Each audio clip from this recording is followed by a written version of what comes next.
Welcome to the 86th annual meeting of the Lake Region Electric Cooperative. I am Tom Jenin, Chairman of the Board of Directors. On behalf of the Board of Directors, management, and employees, I want to thank you all for joining us. At this time, I request we all stand for the Pledge of Allegiance. I pledge allegiance to the flag of the United States of America and to the republic for which it stands, one nation, under God, indivisible, with liberty and justice for all. I would now like to call upon Sid Wisnes, your director from District 8, to provide the invocation. Good evening. Please pause with me for a moment of prayer before we start our business meeting.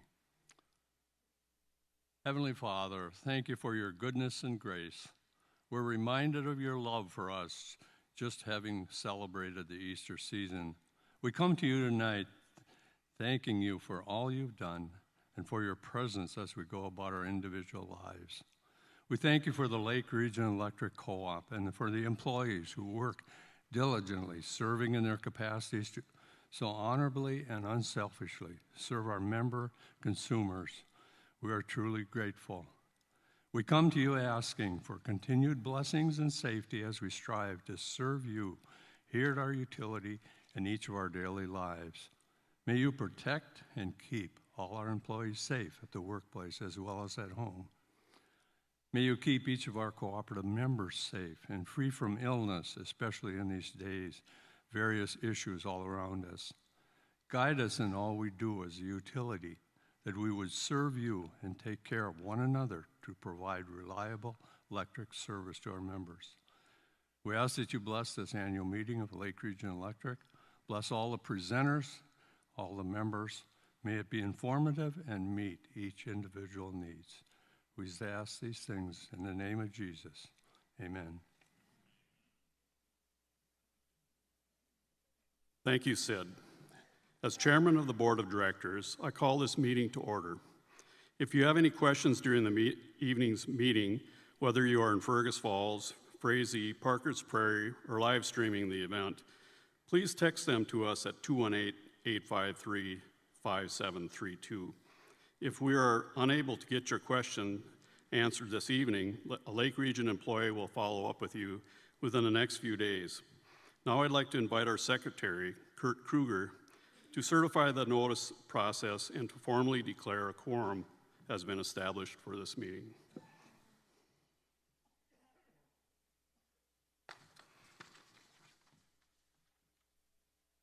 Thank you. Gotcha. Thank you, Chairman Jenin. I certify that the official notice of the annual meeting, as it's presented in my left hand, was posted in the Cooperative's newsletter. The Cooperative's bylaws state that 50 members constitute a quorum. I declare a quorum for this annual meeting has been established. Thank you, Kurt. For today's meeting, I appoint Greg Larson, our Manager of Corporate Services, as the recording secretary. The agenda is printed on the handout you received as you registered today, and it was also been made available on our website. For those of you viewing from home, there is a link on the page to download a copy of the agenda. Is there a motion to adopt the agenda as the official order of the meeting? Is there a second? The motion has been first and second, and all those in favor of this motion signify by saying aye. Those opposed, same sign. The motion carries.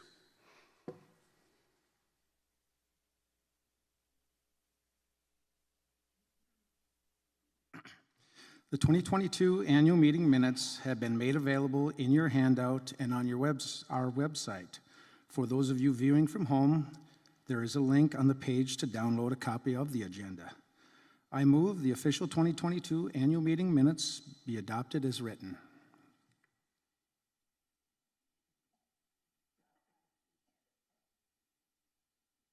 Is there a second to this motion?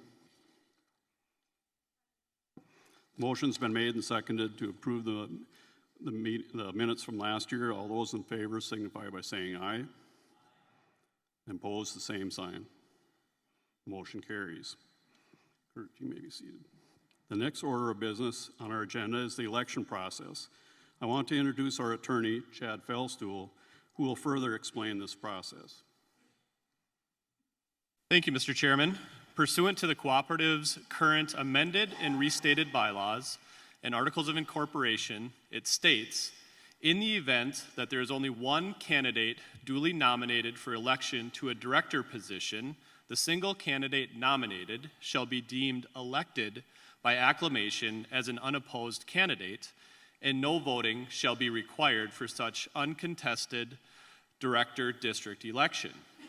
Therefore, I would like to present to you the candidates elected by acclamation as unopposed candidates and no voting was required. Please stand when I say your name. Cecil Bud Hensel from District 2. Patrick Myers from District 5. And Jim Gronbeck from District 8.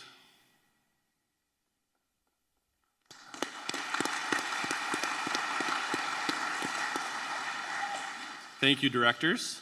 Mr. Chairman. Thank you, Chad.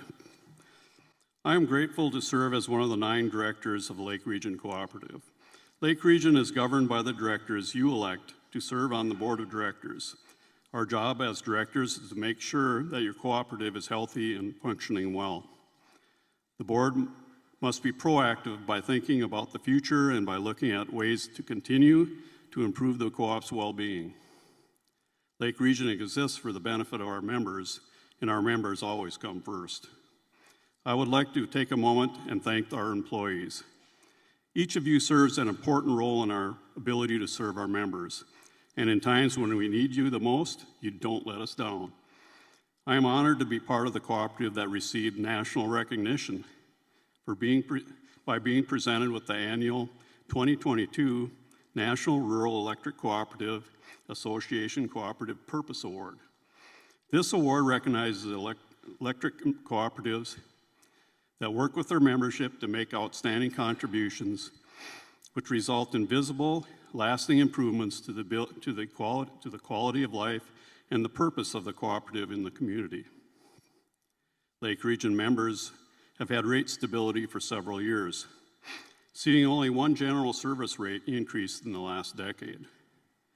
The strategic actions taken by the co-op have contributed to this rate stability. Great River Energy has increased our wholesale cost of power, and this increase, together with general inflation, requires us to generate more revenue beginning later this year in September. Your board of directors approved general service rate changes that will go in effect in September, and these changes will be explained during CEO Tim Thompson's presentation this evening. For our load management members, which I am one of, we increased your rates effective at the beginning of this year due to higher wholesale costs from Great River Energy. And we hope that we have provided you with plenty of notice of the increase through our newsletters and other forms of communication. We continue to be good stewards of your hard-earned money entrusted to us by our members. Our administration and general costs are lower today than they were 17 years ago in 2006. Also, we had a lot more debt than equity 17 years ago. Over $20 million more debt than equity in 2006. And this evening, I am happy to announce that we have closed that gap, so our equity is close to being equal with our debt. That is quite an accomplishment. Earlier this year, Governor Walz signed into law landmark legislation setting 100% carbon-free by 2040 standard, which significantly impacts our industry. Our guest speaker, Zach Ruziski from Great River Energy, our generation and transmission cooperative, will provide additional details regarding this new law and how it affects us moving forward. Our statewide organization, Minnesota Rural Electric Association, and our wholesale power provider, Great River Energy, both were instrumental in getting amendments added to the bill that make the law much more suitable for electric co-ops. These amendments were crucial because they continue to allow Great River Energy's natural gas-fired peaking plants to run for reliability. Lake Region wouldn't be in the business if not for you, our membership owners. You are the reason for our existence, and you share in our success. We have made it a priority to continue to look for ways to transform your member experience at Lake Region. Now I want to introduce our board of directors. Please stand when I say your name. Kurt Kruger, District 1 Rothsay, also serves as Secretary Treasurer. Cecil Bud Hensel, District 2 Frazee. Mike Brazel, District 3 Perham, and he also serves at Great River Energy Board of Directors. Earl Rydell, District 4 Dent. Patrick Myers, District 5 Detroit Lakes. Charlie Blix, District 6 Pelican Rapids. Tom Jenin, District 7 Fergus Falls Chair. Sid Wisnes, District 8 Battle Lake Vice Chair. Sid has served as a director of District 8 for 15 years. He will be retiring from the board this month. Thank you, Sid, for your years of service to our members, and I will miss you.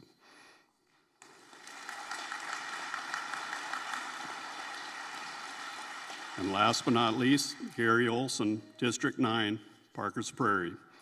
Now I'd like to introduce CEO Tim Thompson for his presentation.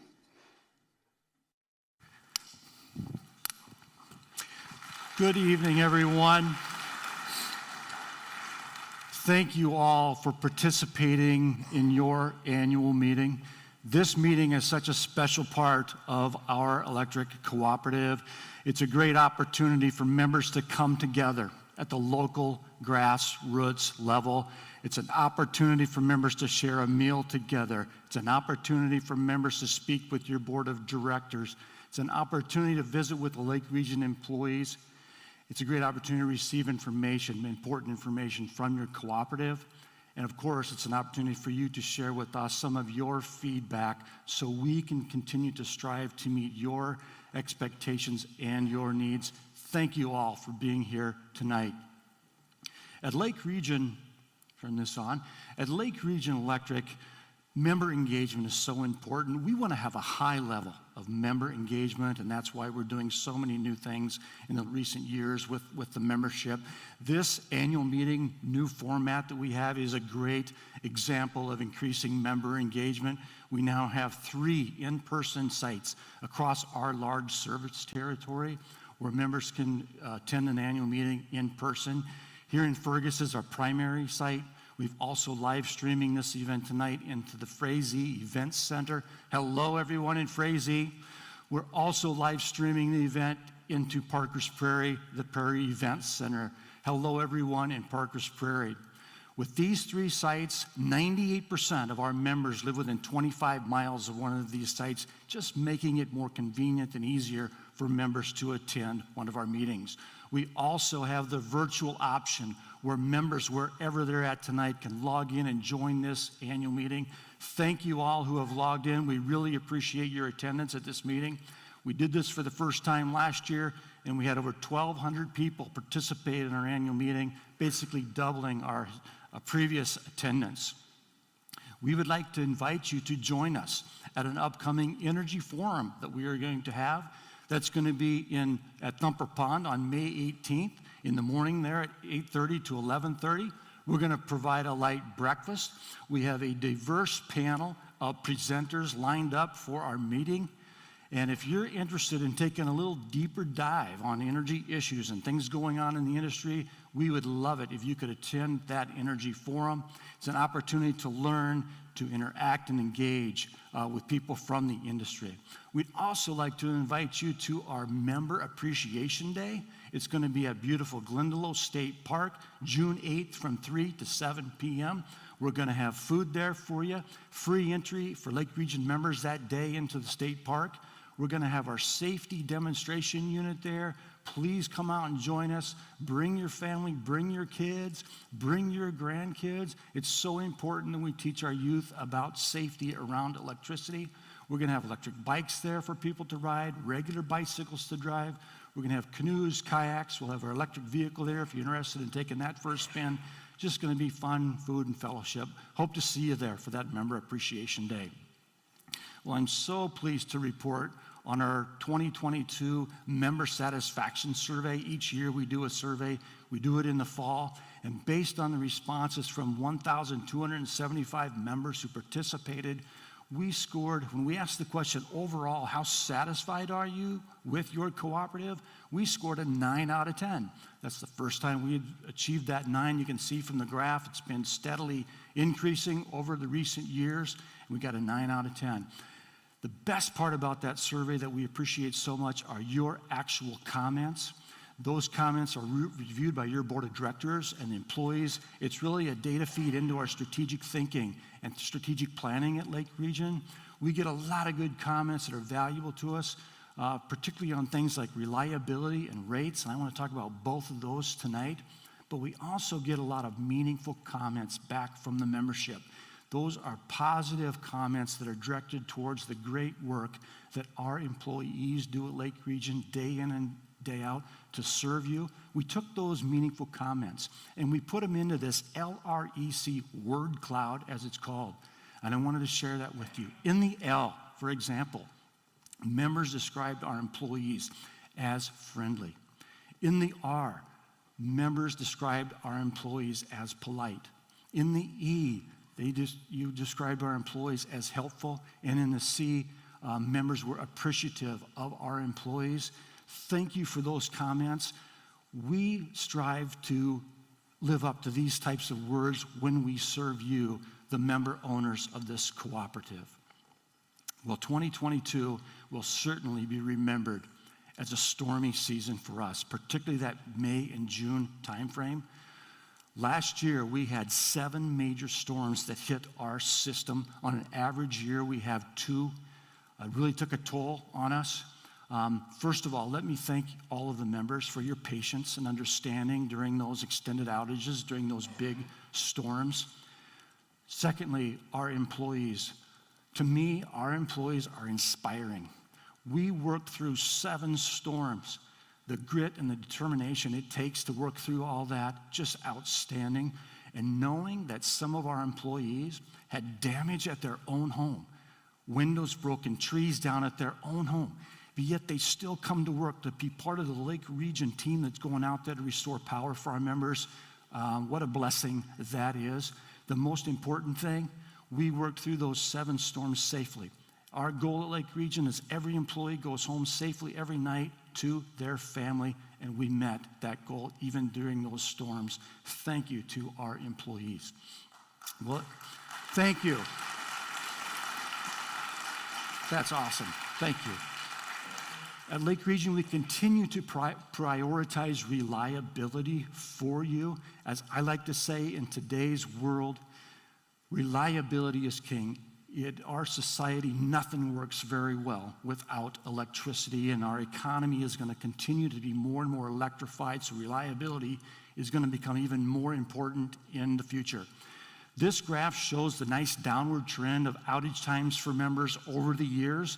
For 2022, on average, a member was out of power 1.88 hours. That's 57% lower than it was back in 2004. We're doing a lot of things that I want to share some of the big things with you, why our outage numbers are trending downward. First of all is a lot of the large grid improvement projects we've done, as well as the new technology that we are now using in our system. 5 years ago, we started on a journey to improve the transmission system that feeds the local Lake Region distribution system. The transmission system, we don't own that and we don't operate that. And if there's blinks and sustained outages on the transmission system, that means our substations and our members are going to have blinks and sustained outages. So 5 years ago, we sat down with our transmission services providers and put together an action plan to make improvements to the transmission system to improve the reliability for our members. One of those big projects is here on the screen. This is an additional Great River Energy transmission level substation called Schuster Lake. This is near Perham. This is a new source of power coming into our service territory that now serves 3 of our distribution substations. One is the Dora, 2 is the Dent substation, and the 3rd one is the Perham substation. This was a $6.8 million project. This transmission-related outages for these 3 substations now have been reduced from 6.5 outages per year down to 0, increasing the reliability for the 3,985 members who are served off of those 3 Lake Region substations. Another big project that came out of those meetings was a joint project between Lake Region and Great River Energy. For Lake Region, we built the new Lake Eunice substation. Great River Energy built a new transmission line to serve our new distribution substation. You can see on the top there, the old and the new substation. On the bottom is the old and the new transmission line. This was a $3 million project. Since this substation and transmission line had been completed, outages for the customers served off of the Lake Eunice substation have reduced from 4 per year down to 0, increasing reliability for all of the 2,140 members served off of the Lake Eunice substation. The largest project that we developed in this plan was an upgrade to the Great River Energy's transmission substation in Frazee. This is a very large transmission substation for us, a very strategic substation for our area. Now that we've upgraded this substation that serves 4 Lake Region substations, our Butler substation, our Frazee substation, Burlington, and Evergreen. This is a $10.2 million project. This additional transmission line will be built into the substation this year. It's supposed to be completed later this year. Since this upgrade, transmission outages have been reduced from 4 per year down to 0.85, less than 1 per year, increasing the reliability for all 3,370 members of Lake Region served off one of these 4 substations.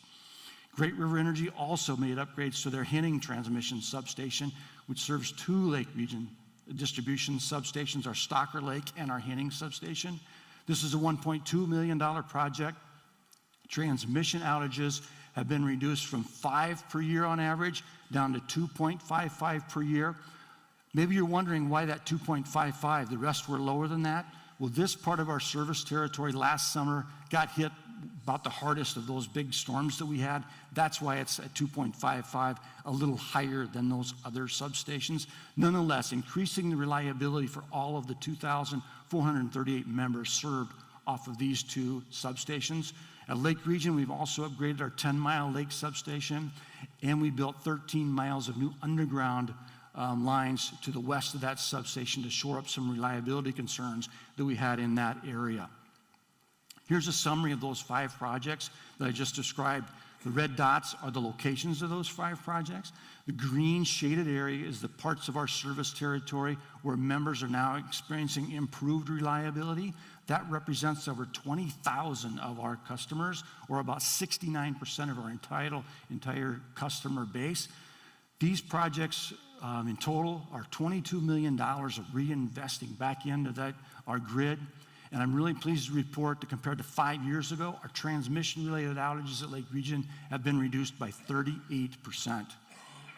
Our distribution grid improvement program, this is all about utilizing new technology, innovation, and enhanced employee engagement. This map of our service territory has 10 circles on it. With our data analytics and all of the outage history we have, we know where the worst performing circuits are on our system. In other words, those areas where members are experiencing the most outages. We took that information of these 10 areas, we gave it to our linemen. We asked them to go out and look at these 10 areas, use their knowledge, skill, and ability and experience to think differently about how we can improve reliability in all 10 of those areas. They had some great ideas. We approved those ideas. We are now in the construction phase of those projects. The green shaded ones are complete. The reddish colored ones, more there towards the top, we hope to get those completed this year. When they're all 10 completed, another 3,256 members should see improved reliability. Now that we're almost done with this first phase, we're moving on to the next phase. Phase 2, we've identified another 10 projects. We've already got plans for each one of those 10 areas. We hope to begin construction in those 10 areas before too much longer, and we'll be working on these over the next couple of years, and that's another 1,358 members that will see improved reliability. We are now using new technology in new ways, and it's just really exciting to be part of a cooperative that your board of directors is willing to invest in this new technology to help improve reliability for members. One great example is our Exactor technology. Exactor technology is all about trying to prevent outages.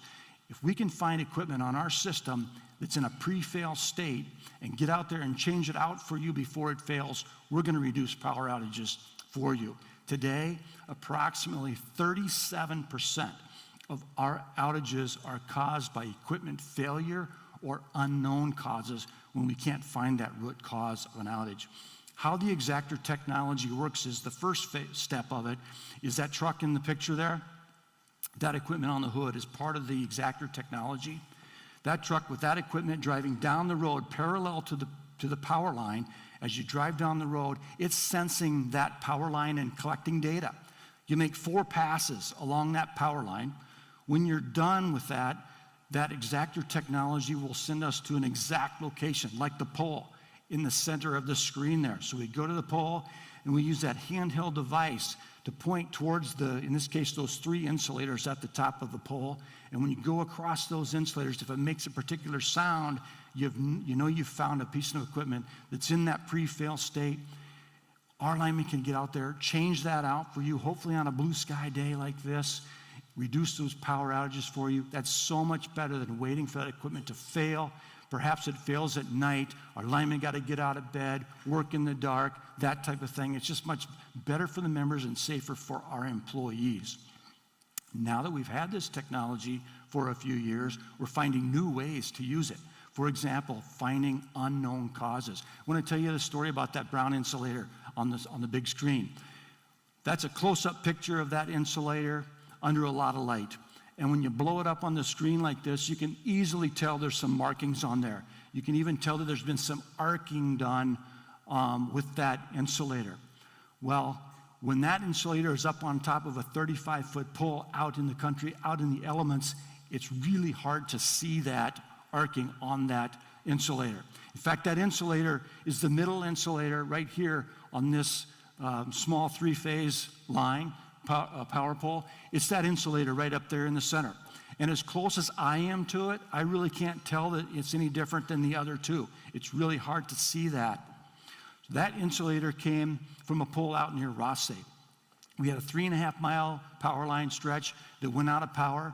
Our linemen responded out to that power outage, patrolled the line, looked things over closely, didn't see anything, couldn't see anything that was wrong. They re-energized the line, power's back on, everything's good.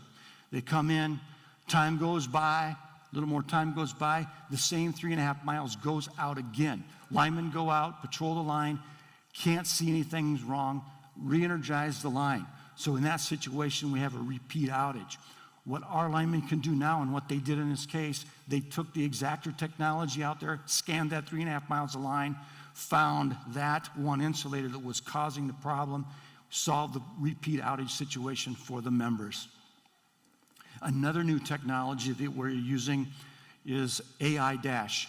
We want to take our vegetation management program to the next level by using AI Dash technology. Currently, 22% of our outages are caused by trees. Your board of directors has already approved us to use the AI Dash technology. They've also approved an increase to our vegetation management budget this year, moving from $1.5 million a year up to $2 million a year.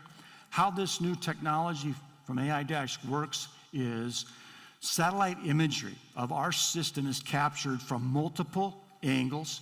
The AI Dash technology monitors the clearance between the power line and the trees around that power line, ultimately creating a multi-year comprehensive tree trimming plan and removal plan for us. We just recently, within the last few weeks, received our first multi-year tree trimming plan, and I wanted to give you a sneak peek of that tonight.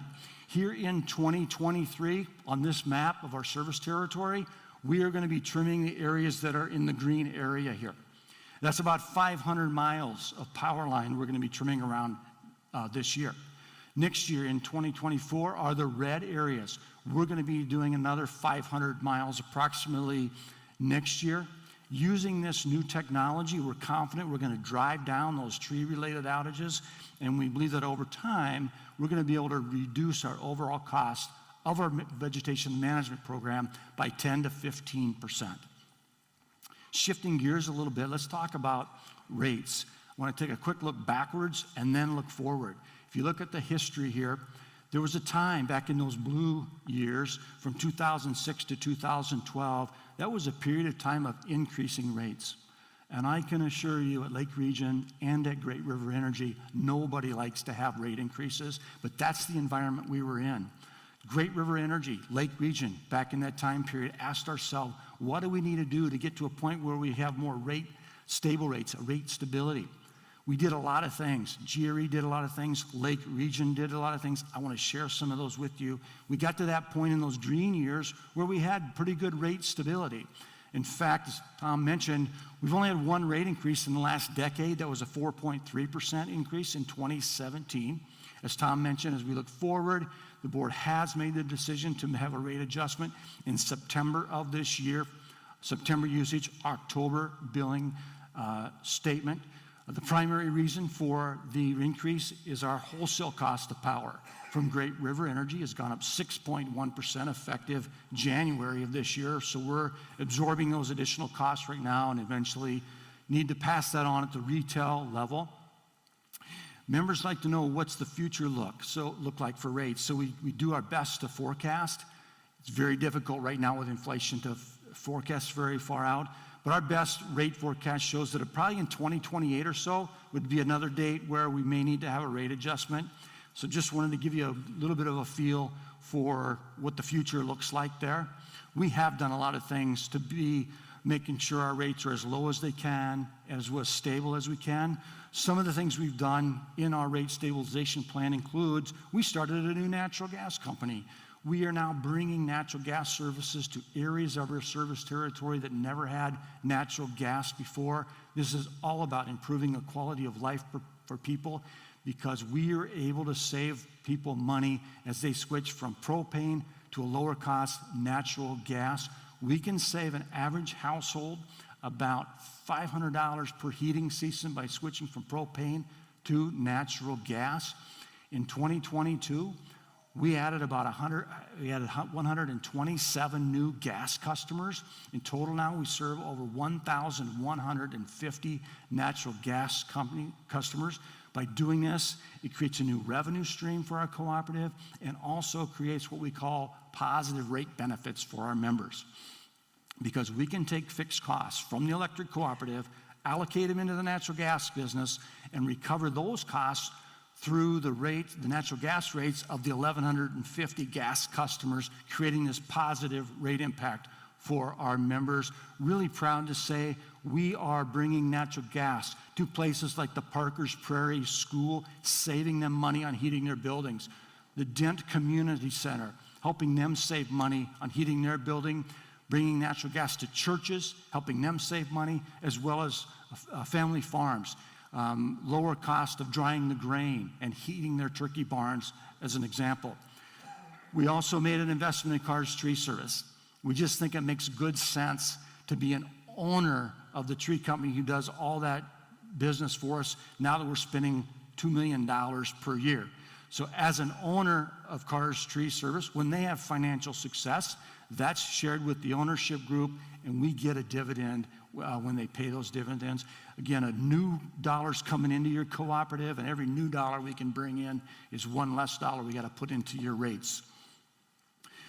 Another part of our stabilization plan has been our standby generator business, very popular with members. This is a premium service for those members who need that peace of mind that if a storm comes through tonight and knocks the power out, they've got their own on-site standby generator that will automatically come on and power them through that power outage. We installed another 71 generators in 2022. We've now installed 451 generators since we started this business in 2017. Again, this creates new revenue stream and positive rate benefits for our members. We've also been a leader in local renewable energy. Years ago, we were one of the first electric cooperatives to do community solar with our members. We did 2 successful community solar projects with our members. We are one of the very few cooperatives in the country to actually install solar for our members. That's our Go West solar system that some of you have. This picture is our largest local renewable project. It's our hybrid project, as we call it. It's both a wind turbine and a solar farm together. The beautiful thing about this is it's local renewable energy that interconnects directly back into the grid that you already own. So there's no new transmission costs or anything like that. Local production, local consumption by our members, and it saves us some money on our power bill. Our goal is to have eventually 10% of our electricity coming from local renewable energy sources. So these 4 projects that I just described in total, last year in 2022, created over $900,000 in positive rate benefits for our members. Again, trying to keep our rates stable and as low as we can for our members. Well, let's talk about why the cost of electricity is going up. In addition to our wholesale power from Great River Energy going up, and Zach Rizicki, who follows me, is going to talk about that.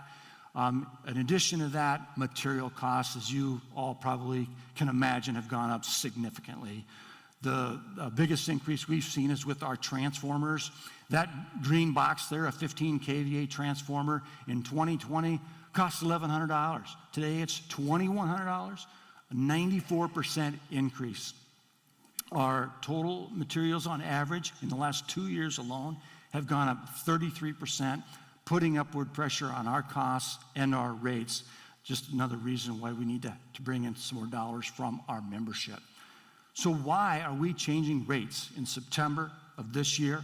Number one, because the wholesale cost of power for us has increased 6.1%. That happened in January of this year, and we need to simply collect some of that and pass some of that through from our membership. Number two is so the higher monthly facility charge that will go into effect in September will match the cost of providing the electric service or all that infrastructure it takes to provide electricity to your home, regardless of how much electricity you actually consume. Number three is so the lower energy rate that you will be paying starting in September, the members will pay, will more closely align with the cost of providing the electrons or the actual electricity to your home. And number four, we just wanted to make sure we provided sufficient time to communicate these changes. We take communications with our members very seriously. We want to keep talking about this. We don't want any surprises. It is what it is. And we just want to be out there in front of it and be proactive so you're fully aware of the changes coming in September. Well, here are the actual changes for the residential rate class that are coming in September. Our current $24 per month facility charge is going to go up to $39, again, to match the cost of providing all that infrastructure that it takes to provide electricity to your home. The energy rates that we pay are actually going down. The summer rate of 12.2 cents is going down to 11 cents. The other months of the year is 10.9 cents today. That's going down to 9.6 cents per kilowatt hour. Let's talk a little bit more about this facility charge. Why do members pay a monthly facility charge? The monthly facility charge is designed to cover all of those costs, all that infrastructure, for example, that it takes for that power to flow to your home, regardless of how much electricity you actually consume. So if we start at the substation level, a substation today is about $1.2 million. We have 30 substations. The power, the poles and wire, the lines that run from the substation out across the country to the homes, that's anywhere from $61,000 to $95,000 per mile. We have 5,900 miles of power line. It takes things like bucket trucks. Today, a bucket truck is well over $200,000. It takes a lot of personnel, too, of course, to build, operate, and maintain the grid. It takes a transformer. A pull mount transformer today is about $2,100. It takes a meter that installed today is a couple $100. So last year, we did a cost of service study. When we do a cost of service study, we hire an outside rate expert to come in and work with us. She did a great job on our cost of service study. She works very closely with the board of directors and the staff at Lake Region as we put that cost of service study together. She takes all of our costs, allocates them into certain cost categories, and eventually they're allocated into rate classes like the residential rate class. And when we completed that, the cost of service study showed it was $39 was the cost per month for all of that infrastructure and everything it takes to deliver that electricity to your home. So the board said if it's $39 is the cost, let's just match the rate at $39 and we as members all pay our cost. By doing that, they were able to lower your energy rates that will take effect in September. One of the questions or comments that we get in our satisfaction surveys is our rates are high compared to town residents, emphasis on town. And that generally is true because in the rural areas, it takes such a large amount of expensive infrastructure to serve a relatively small number of customers across a very large geographical area. I hope these two pictures on the screen kind of tell that story. The rural setting, that beautiful drive down that road, when you look at that, you see a lot of poles and wires strung quite a ways. And occasionally you see a house or two. Compare that to the picture of in town. You see houses very close and you see one pole in that picture. I like to use these wires to make this point. Pretend with me that this wire represents 1 mile of power line for Lake Region Electric. If you can see those pieces of tape on this 1 mile of line, each piece of tape represents one member. So we have to take this cost of 1 mile and spread that over only 5 customers. So if we compare that to this wire, let's pretend this is 1 mile of power line for the large investor-owned utility, Xcel Energy, who serves the towns and the cities.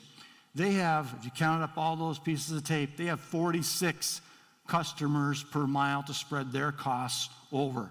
Big difference. So when we do our cost of service study, ours shows $39, where Xcel Energy, for example, only charges $8 per month. That is really the fundamental difference between the country and in the town. If you're curious as how our facility charge compares to other utilities, we're ranked there in the green bar. The utilities that are lower than us, down into the corner there at $8, that is the Minnesota Powers and the Xcel Energies at $8 per month. As you go up the graph, those are the rural electric cooperatives. We're somewhat in the middle of the pack there. Some cooperatives are up to $55 per month now. So we've talked about a lot. Why electricity is going up. We talked about our rate structure changes. Well, how does this affect us as individual members? If I use 500 kilowatt hours per month and my facility charge goes up, energy rates go down, I'm going to see an $8.50 per month increase. If I use 1,000 kilowatt hours per month, facility charge goes up, energy rates go down, I'm going to see a $2 per month increase. If I use 2,000 customers kilowatt hours per month, I'm going to see an $11 decrease. We have a rate booth, as we call it, at all 3 sites tonight. We really encourage you to visit there. We can provide a printout for you to show your exact comparison of our current rates versus our rates that'll go into effect in September. So it'll give you an example of your exact situation so you will know your increase or decrease. So encourage you to stop by the rate booth, and if you have any detailed questions about your count, we can certainly answer those as well. Well, how did your cooperative perform last year financially? This is a consolidated financial statement. Consolidated meaning both the electric cooperative and the natural gas company consolidated into one. Top line there, the revenue, $56 million. Our cost structure, as Tom mentioned, we really try to be good stewards of your hard-earned dollars. In 2022, as you can imagine, with those 7 storms that we had, some of our maintenance costs were higher than the normal because of those storms. So eroded our margin at the bottom there, our total margin a little bit, but still a very solid year margin of $3.3 million for the year. That margin increased the equity of your cooperative up to $67 million.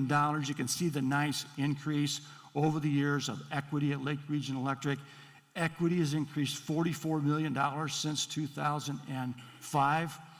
With that strong balance sheet, with that financial strength, again last year, your board of directors made the decision to retire capital credits back to the members, and it was a record amount, over $1.8 million paid back last year.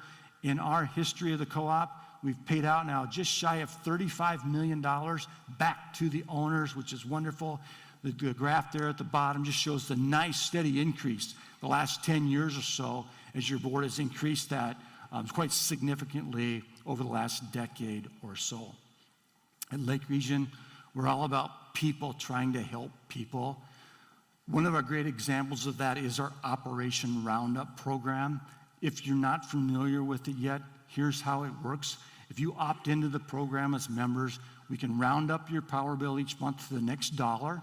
That small change each month goes into our Operation Roundup program. That is administered by a wonderful group of Lake Region members who volunteer to serve on the board of directors of our Operation Roundup program. They decide where those funds are paid out to. Here's just 4 examples across our service territory that have been paid out recently, from the Parkers Prairie Fire Department to the Pelican Rapids Scholarship Fund, the Henning Fire Department, as well as the Breckenridge Scholarship Fund. The total amount of dollars awarded through this program since it was started in 2007 is now over $500,000. Over 200 area organizations have received funds from Operation Roundup since 2007, and over 20 area schools receive scholarship dollars every year. We've got an Operation Roundup booth at each site tonight. If you can, please stop by. Thank those volunteers for what they do. If you're interested in the program, we'd love to have you join. Always looking for ways to grow that program to make even a greater impact in our service territory. In closing, I just want to say that to me, this is what Lake Region Electric Cooperative is all about. Local people working together. We have an engaged membership. What a turnout tonight. What a turnout tonight. Thank you. We have an engaged membership. You do a terrific job of electing people to your board of directors who care deeply about others. They make decisions at the local level in that boardroom that's in your best interest. They care deeply about the employees of this organization, and we have an employee team that is committed to serving you. As we look forward, let's keep working together. Let's keep building the cooperative of the future to serve you and your needs. And let's build it in a way that we all can be proud of. Thank you very much.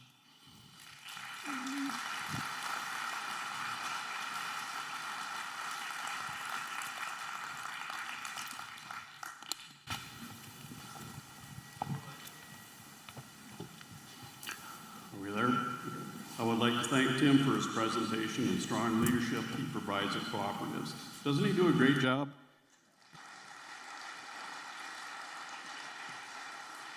I can only aspire to do that well. And now we'd like to hear from Ray Rozicki from Great River Energy. Did I do better that time?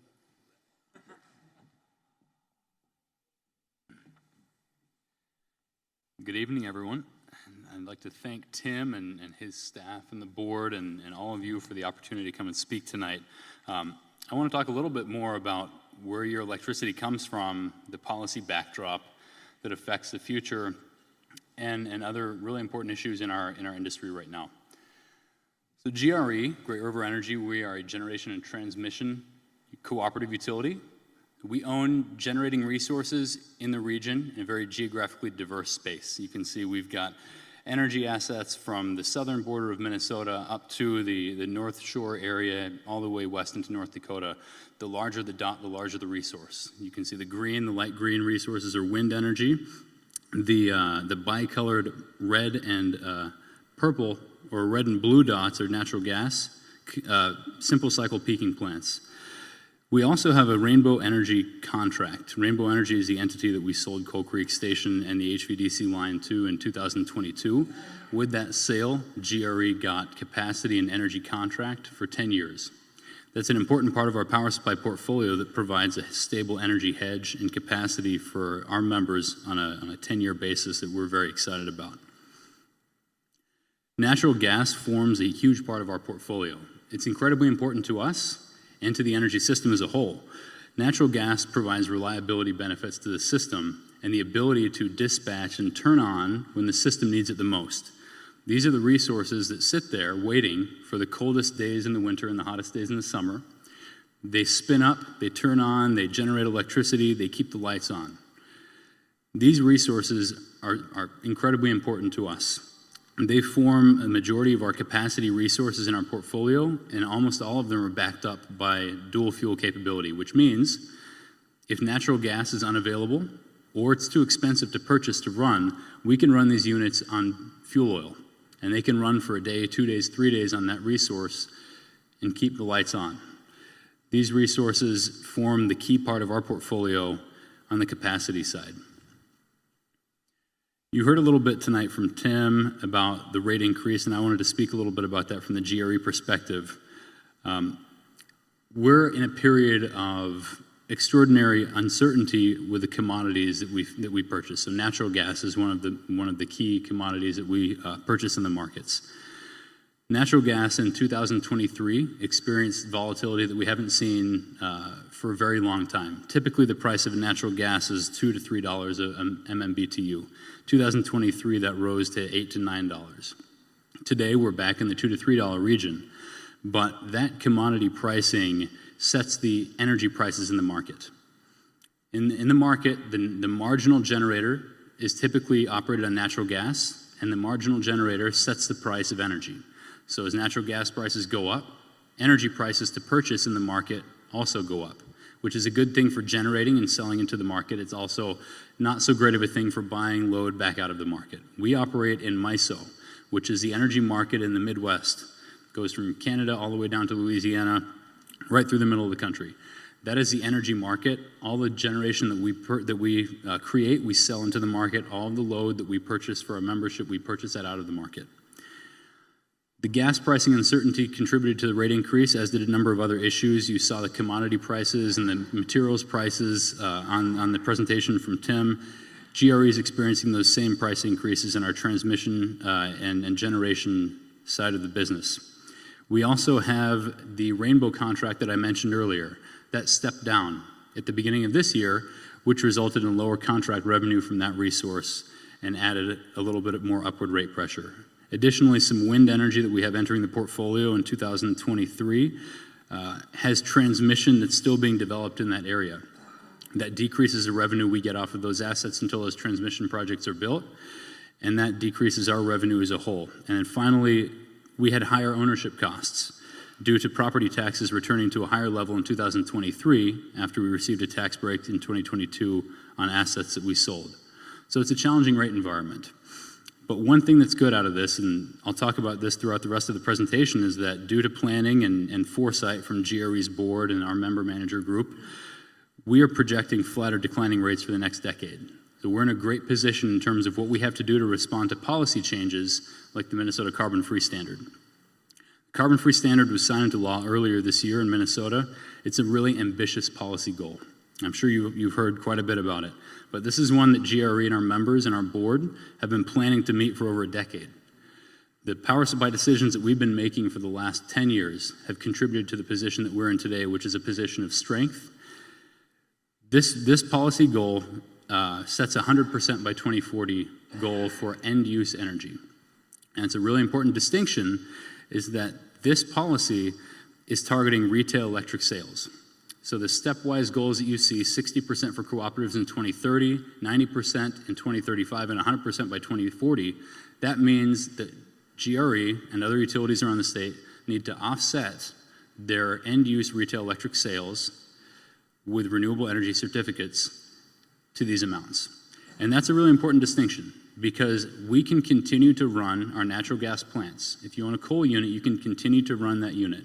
This is not a prohibition on fossil fuel assets. It's not a limitation on how we can operate our existing units.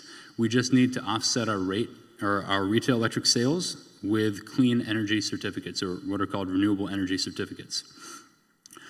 GRE was an advocate for a number of changes in this bill when it was originally introduced. As it was introduced, GRE and many other utilities in the state did not support this bill. Throughout the process, GRE worked with legislators, we worked with policymakers, and we ensured that the final version of this bill that was signed into law by Governor Walz was much more achievable and pragmatic than the original version that we had seen. And that was the case. The final bill allowed us to do a number of things and allowed the utilities to do a number of things that makes this standard much more achievable. It also increased the renewable energy standard from 25% to 55% by 2035. And for the renewable energy standard, all utilities have the same standard. There's no cooperative carve-out at the beginning. What's interesting and good about the renewable energy standard is that one renewable energy certificate that we would generate from a wind unit, for example, could satisfy both the RAS and the carbon-free standard. So we don't need to procure two renewable energy certificates for both standards. We can procure one, and it counts towards both. That's a really important policy decision that the state made and that the legislature made with input from GRE and others, and it helps us to meet these goals much more efficiently. Other changes in the renewable energy standard included current large hydropower, which was previously not eligible to count as a renewable energy resource, is now eligible.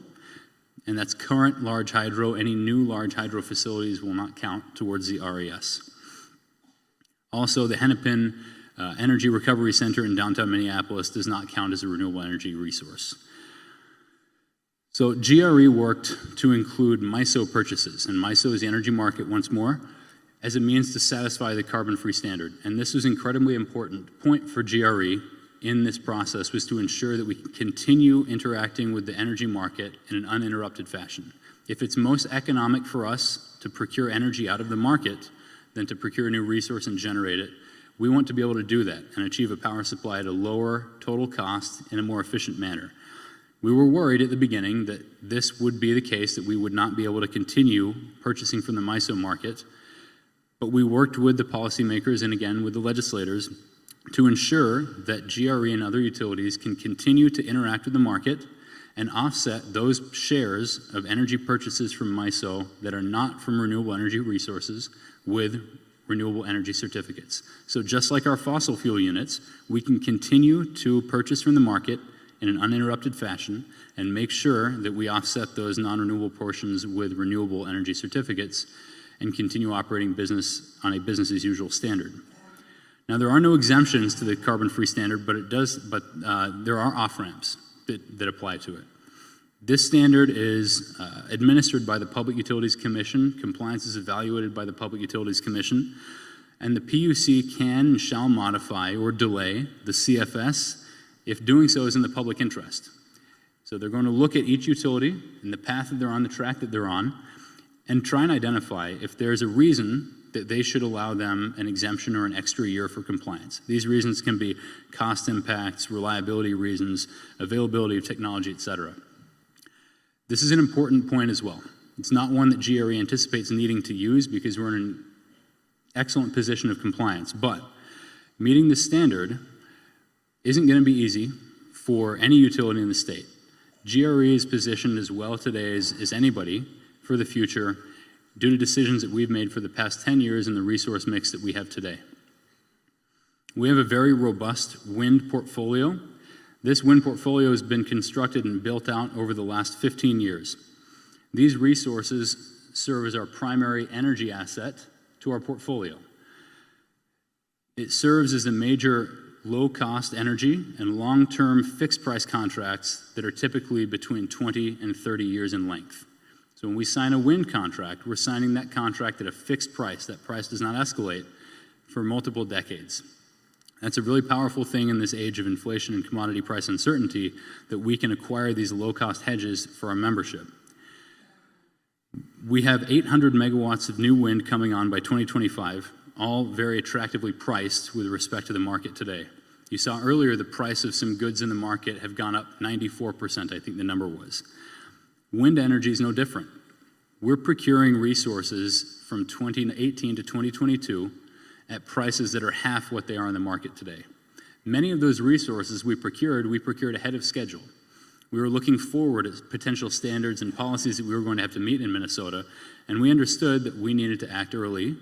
And so with support from our members and support from our board, we made decisions to procure wind contracts early. Those decisions have paid off for us.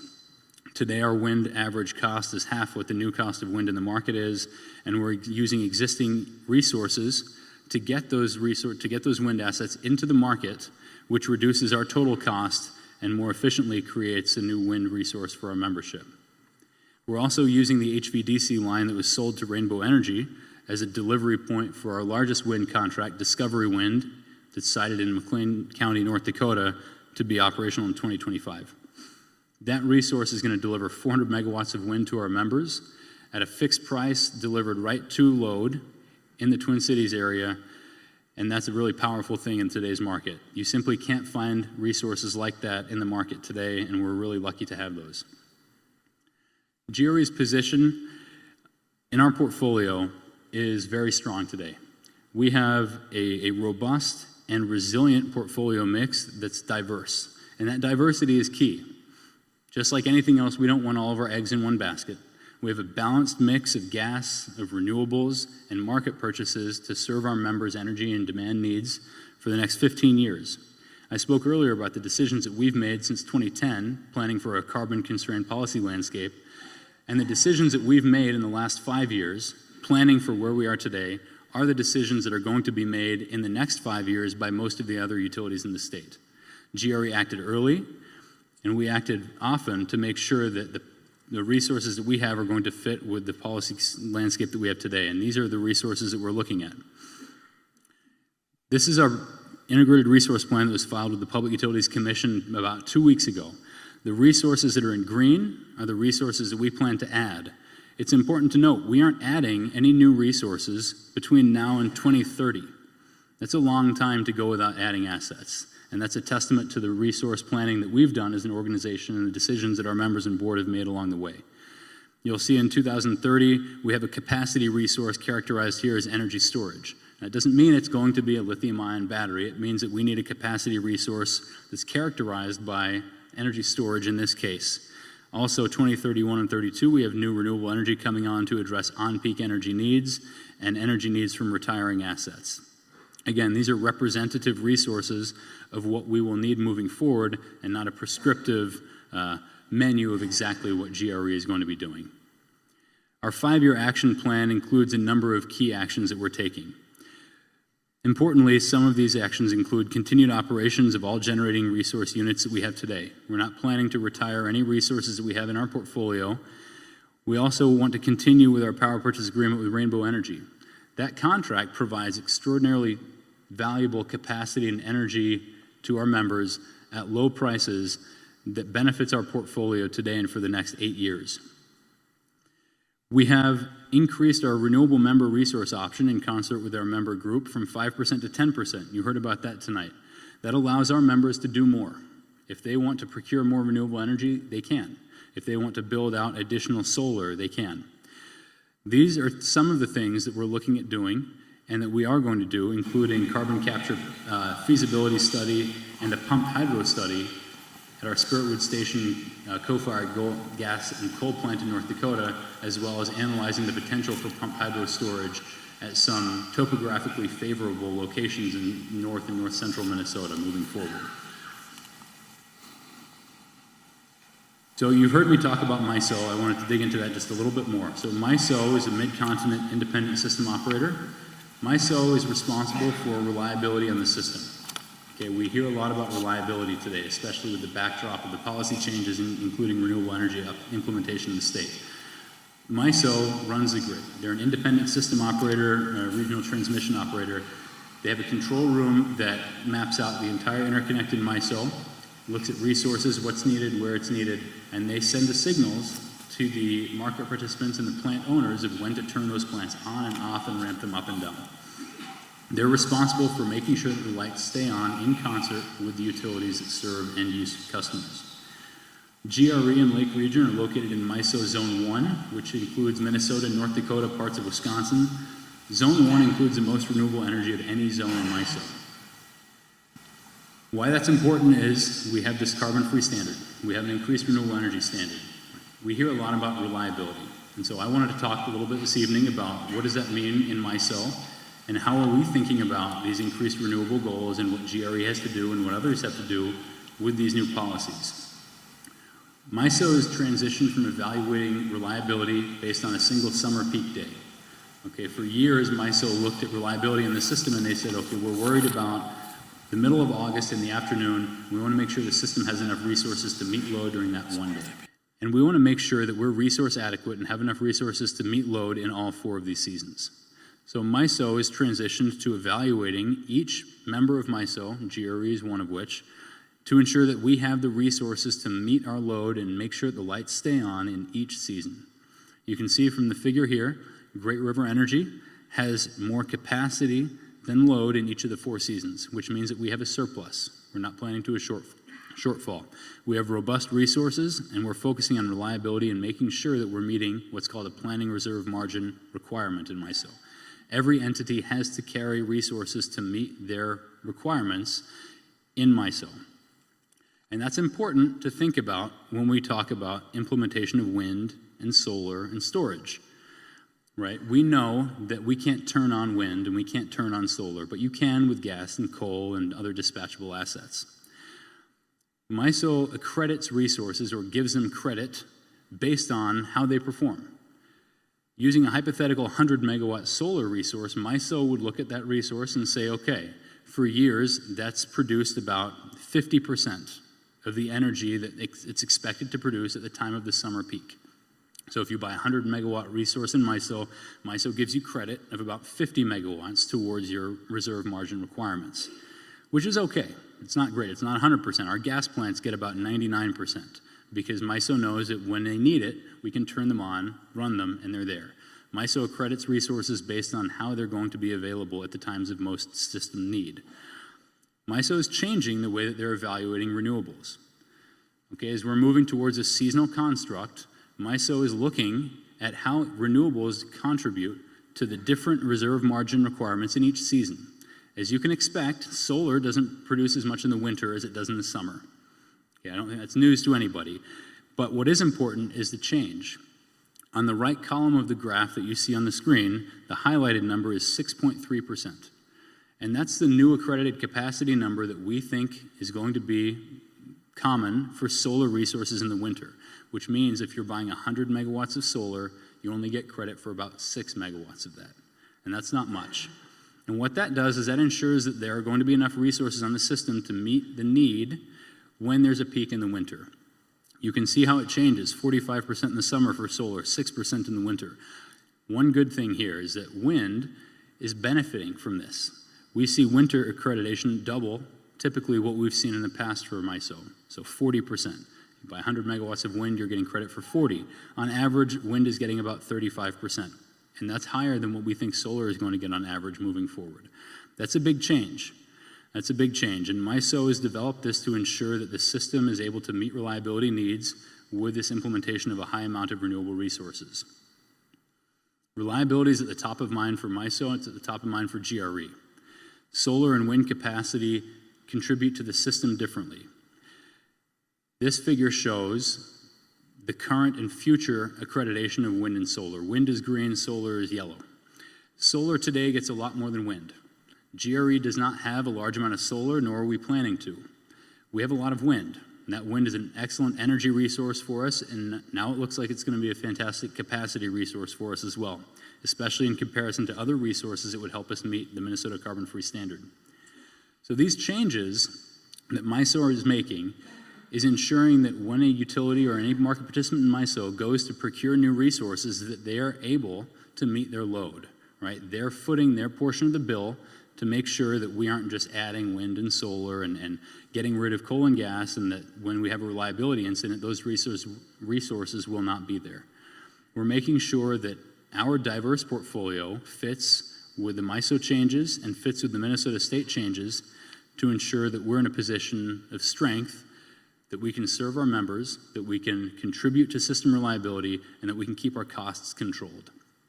We've done an excellent job in the last 10 years at the direction of our board and our members to make sure that we're building out a portfolio that's cost efficient, that's effective, and that's reliable, right? We're going to be about 90% decarbonized from our 2005 levels by 2030, and our resources, our energy asset is going to be comprised of about 90% carbon-free energy, which is right in compliance with the state standard.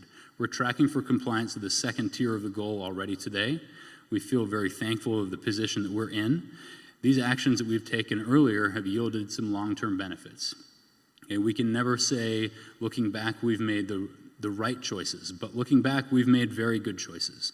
And I think we're competitively positioned for compliance, and that this resource mix that we have addresses energy and reliability needs moving forward. Thank you.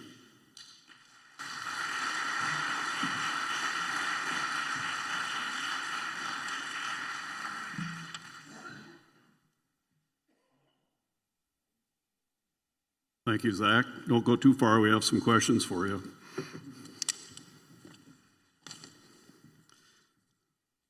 Before we conclude tonight's meeting, we would like you to take and answer some questions from our members.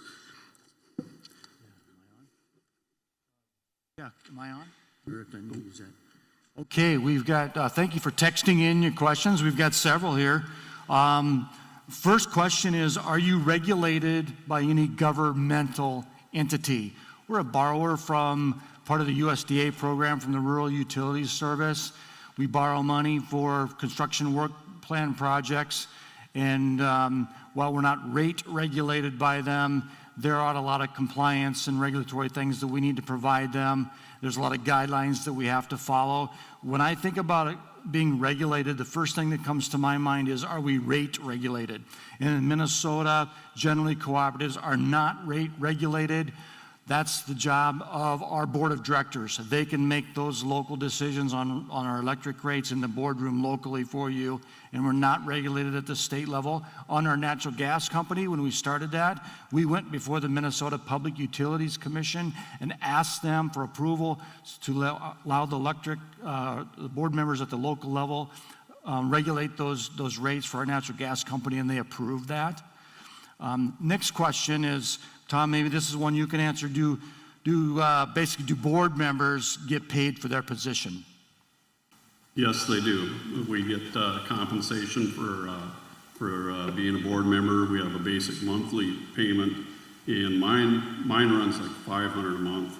Regular board members $300, and the officers like $400. We have like $300 per diem for a significant meeting. We vary from that downward when they're not a very short meeting or something. We sometimes skip it. We get IRS mileage to and from the meeting, and we get a minor windshield time. Did I forget anything? You did good. Yeah. Next question. Are you hiring linemen now? The answer is yes. And we're hiring more than just linemen across the company. And, you know, in this environment we're in, pleased to share that the quality of people that we are attracting is very good, not just in the lineman ranks, but in customer service and other areas of the cooperative. Here's another question. I have had capital credits for over 30 years. Will capital credits ever be paid out within my lifetime? Please call into the office. We need to speak with you. We're down to a 17-year rotation, so the 30 years is not making sense to me.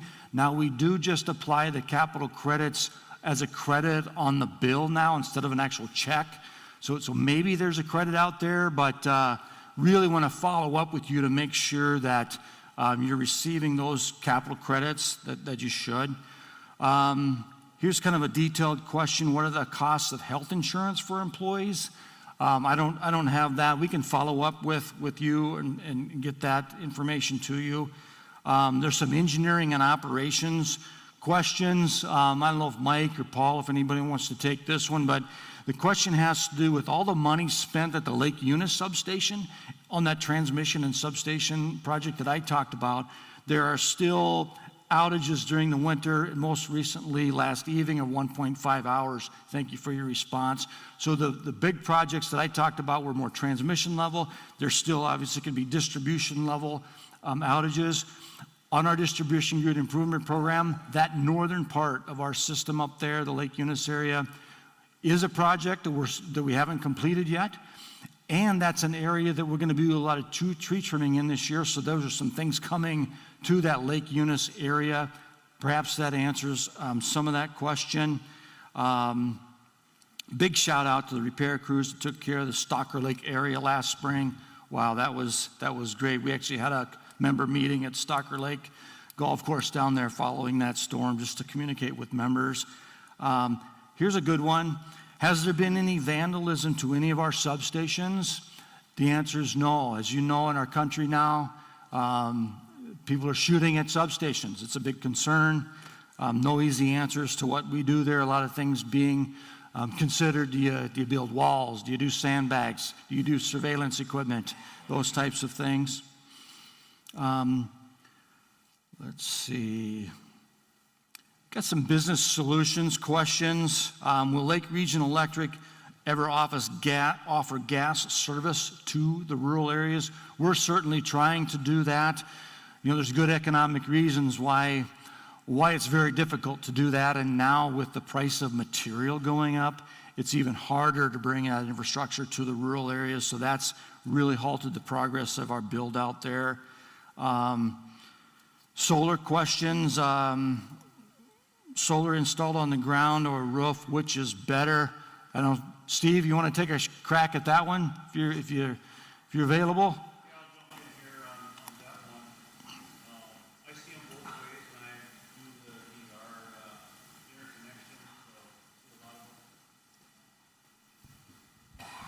Any better? It sounded loud when I was talking here by myself, but yeah, so there's pros and cons both ways. If you've got the roof area and the orientation is, you know, good southerly exposure, that works, you know, really well. It's actually a little bit cheaper from what I've seen and heard to install it on a roof because you're not building the structure to mount the array on a ground mount. You are limited to the angle kind of your roof, you know, the pitch of it, what it is.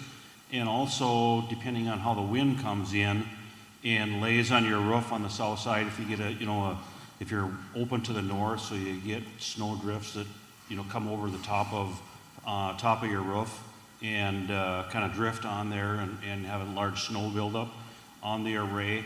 You kind of got to wait till that snow melts off. Ground mount systems are a lot easier to install. There's a couple different ways of doing it.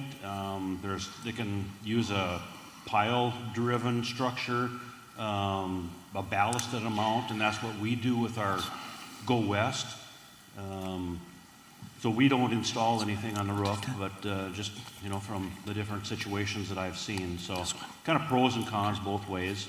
You know, when you put them on your roof, then you are limited to, you know, as far as re-roofing, and when that time comes, you would have to remove the panels and, you know, all the mounting hardware that's associated with it. So,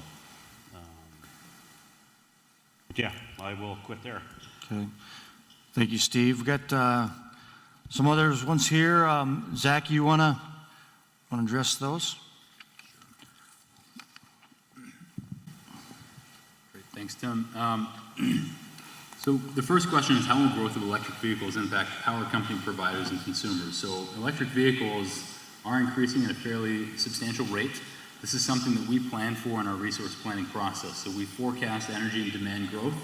We have a couple of different scenarios of electric vehicle growth. We look at the historic uptake rate.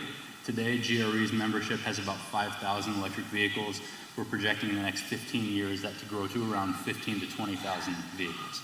And that's based on growth rate from the U.S. Energy Information Administration and their annual energy outlook. So these numbers could be construed as conservative. If we do see the significant uptake, we've heard a lot of automakers talking about moving to electric vehicle only production in the next 5 to 10 years.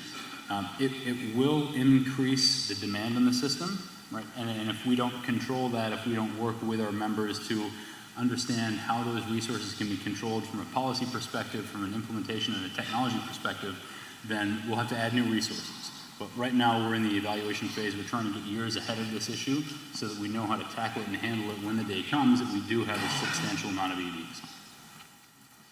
The next question is about the Fargo Forum article about the EPA set to shut down Rainbow Energy Center. So this article, we are aware of the article, and I think We're working with Rainbow Energy, and we feel very confident about multiple paths of compliance for them. Rainbow Energy is working with GRE. They're working with the North Dakota State Environmental Office to ensure that we have a path of compliance to meet the EPA standards. We are not concerned about this issue right now. We're aware of it. We continue to work with Rainbow, and we understand that as a possibility to affect us based on a contract that we have with Rainbow Energy Center. But at this time, we were just out in Bismarck about 2 weeks ago talking with them about this issue. And so we're aware of it, we're on top of the issue, and we'll continue to update the membership as we move forward and get new information. The next question, do we have an adequate lobby effort at the state and federal level to make sure that we aren't moving too quickly on renewable energy goals? The answer is yes. We have an excellent state lobby effort. We have an excellent federal lobby effort. In fact, as I talked about in the presentation tonight, a lot of the accessions that were made in the policy formation of the carbon-free standard were made at the leadership of GRE and others. So being able to access the market, being able to offset purchases with renewable energy certificates, continuing to operate your fossil fuel units if you need them, carving out off-ramps from the Public Utilities Commission, these were all things that were not present in the original version of the bill that was eventually signed into law. But through our efforts and our members' efforts and our lobby efforts, we were able to insert these into the policy. The signed law represents that, and we feel very happy with that result. The final question is, does GRE and Rainbow Energy provide sufficient power supply even if we need to only provide green energy? Well, the good news is we don't need to only provide green energy. We need to offset our retail electric sales with 100% carbon-free energy, and we're actually on a pathway to do that with our current portfolio. By 2035, we'll have about 90% of our energy coming from sources that are able to offset our retail electric sales, and we don't foresee a problem meeting the standard now. If it was the case that we had to provide only green energy on the system and there was no fossil fuels, there would be some problems, but that's not the case. Thank you. Continuing on here, Misty, you want to answer the last one there? The question is, other states don't have a seasonal charge. They charge the same kilowatt all year. Why is it different here?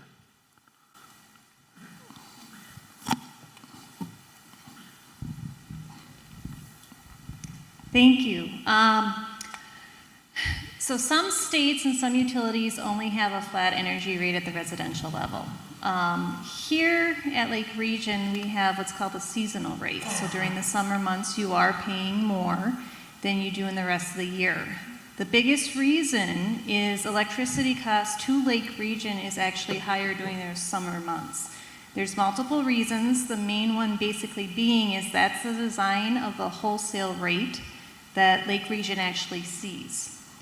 So during the summer, when we have everybody enjoying our wonderful lakes around here, the energy and demand needs at the utility are higher, which unfortunately also drives up the overall cost to Lake Region. And so that's why we designed these seasonal rates this way. Great. Thanks, Christy. All right, at this time, we entertain questions from the floor.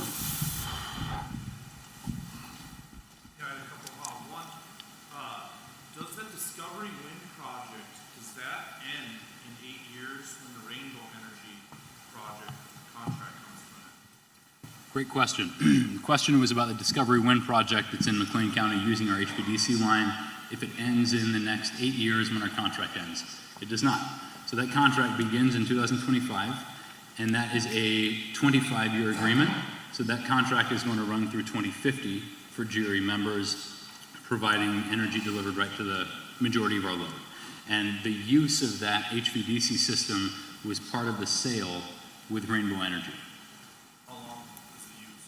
So that use goes on through the lifetime of the contract, so the 25 years, yes. So we're guaranteed the generation offtake from the resource and the delivery over the HVDC line for the full lifetime of that wind contract.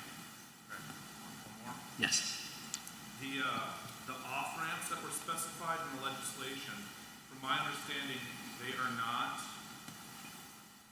actually listed, that'll be decided by the Public Utilities Commission, which is an unelected body approved by the current governor, and so that can really fluctuate. Is that the... Yes. That's correct. The question was about the carbon-free standard and the off-ramps from the PUC. The PUC, you're correct, that is an appointed position from the governor, so it will change administration to administration. The temperature, the temperament of that body will change. They are going to evaluate the compliance of each utility with the standard. And so, obviously, as we have a changing commission, they may have changing priorities. Now, GRE is in a position where we don't have to worry too much about that because we're on a track to comply already. However, that is one area of the legislation that is still somewhat unclear.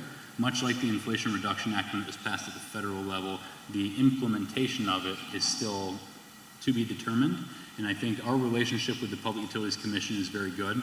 And so as we move forward in time and they're evaluating the compliance milestones in 2030, 35, and 40, we'll have conversations with them and help understand what they need from us and what they need from other utilities to evaluate that compliance.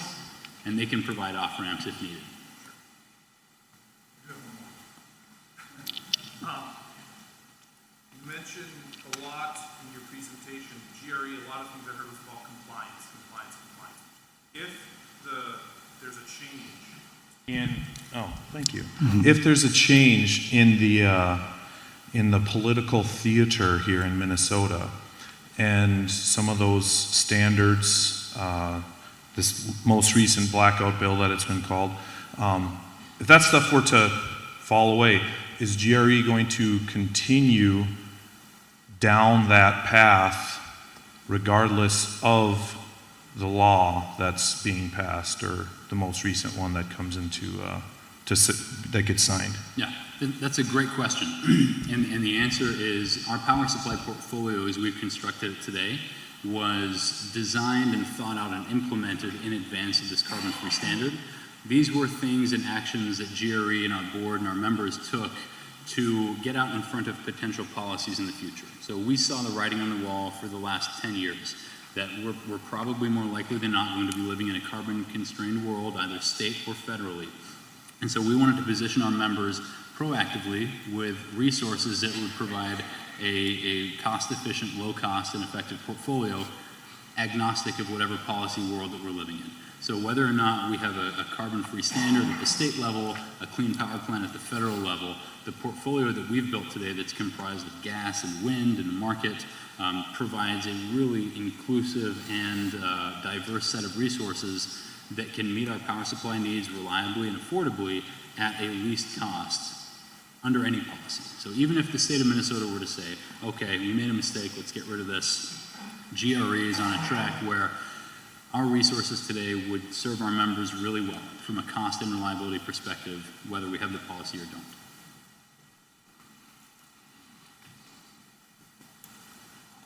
Question over here. Get to Hi, thanks. Could you just talk a little bit about the difference between a co-op and an investor-owned utility? Oh, absolutely. As an electric cooperative, we are owned by you, the members. And if you live in our service territory, there's specific state rules and regulations around service territory. So if you live in our territory, you are a member. That's very important. You elect your board of directors. The margins that we earn are assigned back to you in terms of a capital credit allocation and eventually retired back to you over time. We use that money for a period of time to reinvest back into our grid and things, and eventually these capital credits, the $1.8 million last year, come back to you. An investor-owned utility is owned by investors, not necessarily the customers. And so there may be a little different focus. We're very focused on service and reliability, a little less probably concerned about maximizing profit, where an investor-owned utility might be a little more concerned about Wall Street and those types of things than we are. Typically, an investor-owned utility would be regulated by the Minnesota Public Utilities Commission in our state, where we are more regulated locally by a board of directors who set our rates. We love that. We think that's a great model. We hope all of our members think that way too. We just think it's better to have local people who you see at ball games and churches, etc., making those decisions locally. So those are some of the big differences. We're obviously much smaller than an investor-owned utility. And going way back in history, back in the 1930s when our founders and pioneers lived in the areas where we live today, there was not any electricity. Investor-owned utilities were not willing to build out into the countryside because there weren't enough customers. It's too costly of infrastructure. It wouldn't be profitable. So our founders pulled themselves up by the bootstraps, gathered at a meeting here in Fergus Falls, and decided to form their own cooperative. And here we are 86 years later. And there's about 900 of us across the country. Yeah. Does that answer it? Thank you. Awesome question. I'll go over here. The solar panels that are on 210, just south of Fergus Falls, are those LREC? On 210? Yes. We may have a smaller member project along 210. I don't know, Steve or somebody, but it'd be a smaller one if it's ours, right, Steve? East of Fergus. Oh, east, okay. Yep. Oh, I thought a tail panel, okay. That's that large, yeah, exactly. Very East large. on 210, north side, big Thank you. solar wind farm Okay, thank by you. Otter Tail Power. Yes.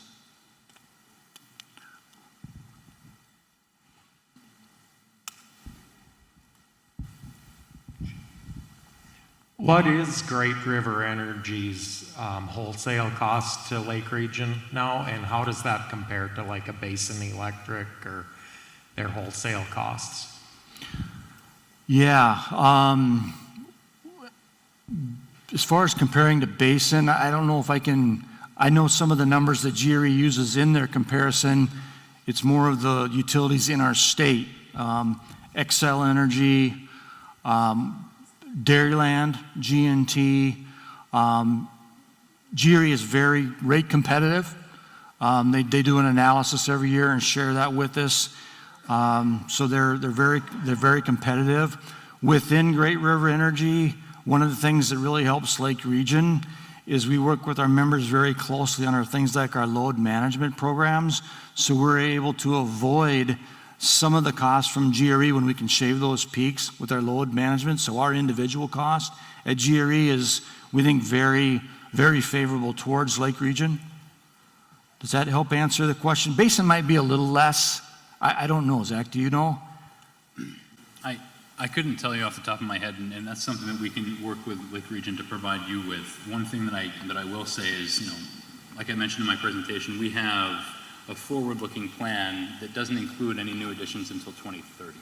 So we feel very good about the rate stability that we see coming into our portfolio, and it's going to be passed through to our members, especially when viewed throughout the context of other utilities in the region and the decisions that they have facing them in the next 5-6 years. So we can work with Lake Region and get some information with this.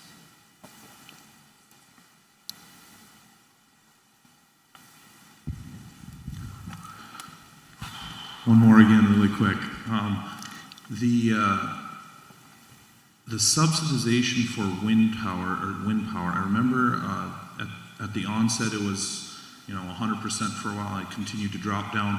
Do you know what level it's currently at right now? And then also, I remember at the time they were building them as close to transmission early on. All the good spots were taken next to, transmission lines and substations. And so has that been remedied at all on the transmission side for that?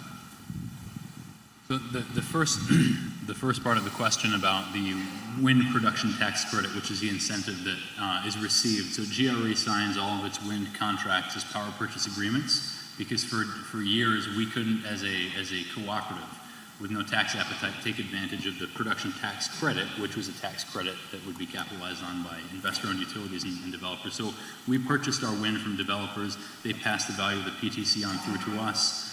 Today, the Inflation Reduction Act was passed at the federal level in the summer of last year. What that does is that extends the wind production tax credit and the solar and storage investment tax credit at that 100% level until 2030. So that continues on. Or there are also some policy carve-outs that would sunset that at a certain level as well. I think the second question was about transmission, and I'm sorry, I didn't catch it, but I can talk to you after the meeting. Okay, I just want to share some preliminary numbers. This is an estimate, but it looks like total tonight, we're well over 1,000 members. Yeah, I think, well, first of all, I want to compliment Tim and Zach both for having read my mind and answered my questions before I answer them. But for Zach, I applaud MISO for going to quarterly LOLE and ELCC. But ultimately, the state PUCs have to be agreeable with that. What's the sense at the Minnesota PUC? Are they in favor of doing this quarterly accreditation for renewables? I think the question was about the PUC and about how they work with MISO and the utilities to approve resources. Is that correct? Or Well, do they see the quarterly ELCC calculations as a favorable way to accredit renewable generation? yes. So the Minnesota State Public Utilities Commission is comprised of 5 commissioners that are appointed by Governor that's sitting at the time. They are a part of what's called the Organization of MISO States, which is one of the largest and probably the most singularly influential stakeholder group within MISO. The OMS is comprised of state commissioners from all around MISO, and that commissioner, much like the board construct with Lake Region and a director on GRE's board, there is one commissioner on the OMS who brings the information back to the rest of the commission, and they are fully in tune with what's going on at MISO. They see the numbers, they see what's happening with the calculations, with the assumptions. We have quarterly meetings with MISO and the Public Utilities Commission in St. Paul. We sit down with the PUC, we sit down with MISO, we talk about shared issues, and we talk about things that we like and that we don't like about what they're doing. So for example, there are a number of policy decisions that MISO has made over the years that Minnesota Utilities and Commission hasn't liked. We're very vocal and honest with MISO, and oftentimes MISO will change its perspective and its strategy based on what they hear from the states and their commissions. All right, thank you. And then lastly, this is probably a bit off track, is going to 100% renewable. How do you see that impacting system restoration plans and or Black Start capabilities? Yes, great question about 100% renewable. So GRE doesn't have any plans to go 100% renewable. I think if there were a standard that did require a 100% renewable generation mix, there would be a lot of questions that would have to be answered about reliability, about Black Start, about system resiliency. We're lucky enough to work under a policy construct here whereby we can continue to operate our units, our peaking plants that provide the reliability backbone, provide the Black Start services. So you know, that's a great question. It's an excellent thought experiment. At this time, it's not a problem that we have to think about solving, but we are thinking about how would that work. And to be frank, to build a 100% renewable system that could serve needs reliably would be extraordinarily expensive. So much so that it would never be practical today. And that's why we're very happy with the results of the Minnesota standard that we can continue to operate our reliability units. Okay, at this time, one more question. There's concern going on about electromagnetic pulses from either nuclear or natural. Is there, what's being done to harden the systems if anything happens like that? Boy, you gotta. Yeah. Could you repeat that? We were kind of struggling to hear. EMF? Okay. Electromagnetic pulse, EMP, dangers, either nuclear or natural. Anything that you're concerned about or looking at to harden our systems if it needs to be? Yeah, I don't know. EMPs, yeah. So EMPs, so GRE and every utility that serves load is complies with National Electricity Reliability Council requirements or NERC standards. NERC standards look at reliability, resiliency, systems integrity. Our transmission group and our IT group are constantly evaluating external threats to the system. We work on annual studies with NERC and annual drills with NERC and others to try and identify potential attacks on the system, whether they be virtual, physical, like an EMP. I can't speak too much about what GRE specifically is doing on EMPs. We can certainly get some more information if that's what you'd like and route that to you through Lake Region. But that's just one of many physical security concerns that I think is present on the electricity system today and that we look at on a constant basis.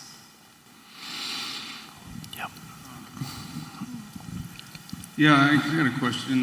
There's been some people from Next Era Energy in the area trying to buy land. They're not buying it, but they're getting be able to develop a wind farm in Welcome County area. Have you had anything to do with those guys? So GRE has multiple contracts with NextEra Energy Resources. NextEra is the largest utility in the country. They're the developer of a lot of renewable projects in Minnesota and in the region.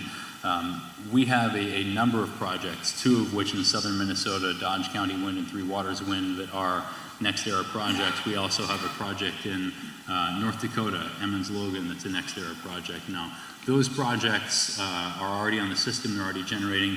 We aren't negotiating or working on any new agreements with NextEra in this area in Minnesota right now. Okay, at this time, I'd like to thank you for attending the meeting tonight. If you have additional questions, we'll be hanging around for a little bit, so you can catch us after the meeting. So this meeting is now adjourned.